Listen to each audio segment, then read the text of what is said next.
తిరుపతి జిల్లా నాయుడుపేట పట్టణంలో వెలిసి ఉన్న గ్రామదేవత శ్రీ శ్రీ పోలేరమ్మ హుండీ లెక్కింపు కార్యక్రమంను దేవాదాయ శాఖ అధికారి రవికృష్ణ ఆలయ కమిటీ సభ్యుల సమక్షంలో నిర్వహించారు. 2,29,216 రూపాయలు ఉన్నట్లు ఈవో రవికృష్ణ తెలిపారు. ఈ నెల 6, 7 తేదీల్లో జరుగు అమ్మవారి జాతర మహోత్సవం కార్యక్రమాలను తిలకించి జాతరను విజయవంతం చేయాలని ఆలయ కమిటీ సభ్యులు కోరారు.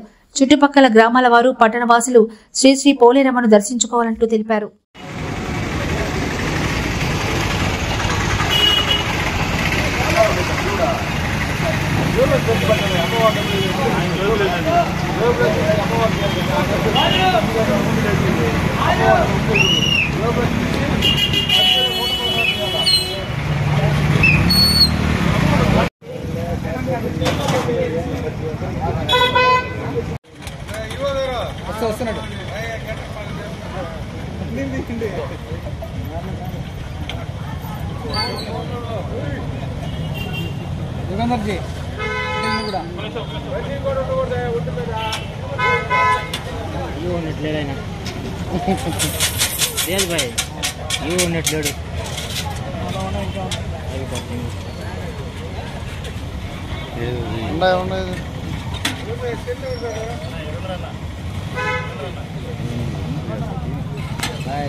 చైర్మన్ గా నన్ను నియమించిన మా ఎమ్మెల్యే గారు నెలవల విజయశ్రీ గారికి, అదేవిధంగా మా గురువు గారు నెలవల సుబ్రహ్మణ్యం గారికి ముందుగా కృతజ్ఞతలు తెలుపుకుంటున్నాను.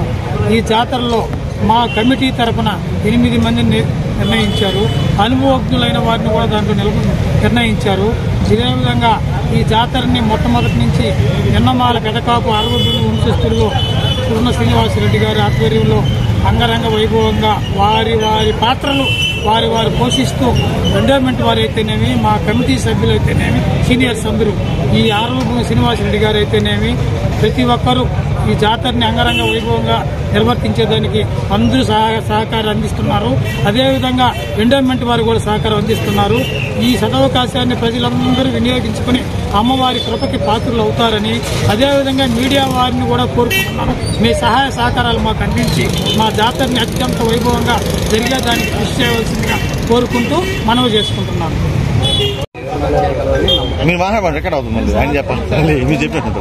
తిరుపతి జిల్లా నాయుడుపేట టౌన్లో శ్రీ శ్రీ గ్రామదేవత శ్రీ పోలేరమ్మ దేవస్థానం 6వ తేదీ అమ్మవారి నిలుపు, అట్లాగే 7వ తేదీ అమ్మవారు నిమజ్జనం జరుగుతాయి.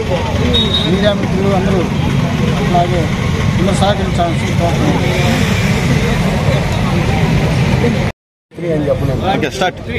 నాయుడుపేట శ్రీ శ్రీ పోలేరమ్మ దేవత భక్తులకు కోరిన కోరిక మేరకు వరాలిచ్చే తల్లి. గత 50 సంవత్సరం నుంచి ఇది ఒక 51వ జాతర. తొలి మహిళ మన ఎమ్మెల్యే విజయశ్రీ గారు ఆయన ఆధ్వర్యంలో, మరియు మా గురువు గారు నెలవల సుబ్రహ్మణ్యం గారు, మరియు గ్రామ పెద్దలు అరవభూమి శ్రీనివాసరెడ్డి మరియు నల్లబోతుల నాగరత్నం గారు, ఎండోమెంట్ చైర్మన్, మొదటి చైర్మన్ యువకుడు మా నానాబాల సుబ్బారావు గారు, మరియు మేమందరూ గ్రామ కమిటీలో ఉన్నాము. మేమందరూ కలిసిమెలిసిగా చేస్తున్నాము. జాతర భారీ ఎత్తున ప్లాన్ చేస్తున్నాము. భారీ ఎత్తున జరుగుతుంది. వెంకటగిరి జాతర జరిగే విధంగా మరియు కనుపూరు జాతర జరిగే విధంగా భక్తులు ఆనందించే విధంగా బ్రహ్మాండంగా మన ఎమ్మెల్యే గారి మొదటి మహిళ అయిన సందర్భంగా భారీ ఎత్తున జాతర జరగబడును. కావున భక్తులందరూ విచ్చేసి ఈ కార్యక్రమాన్ని జయప్రదం చేయాల్సిందిగా కోరుతూ జై పోలేరమ్మ, జై జై పోలేరమ్మ. అందరికీ నమస్కారాలు.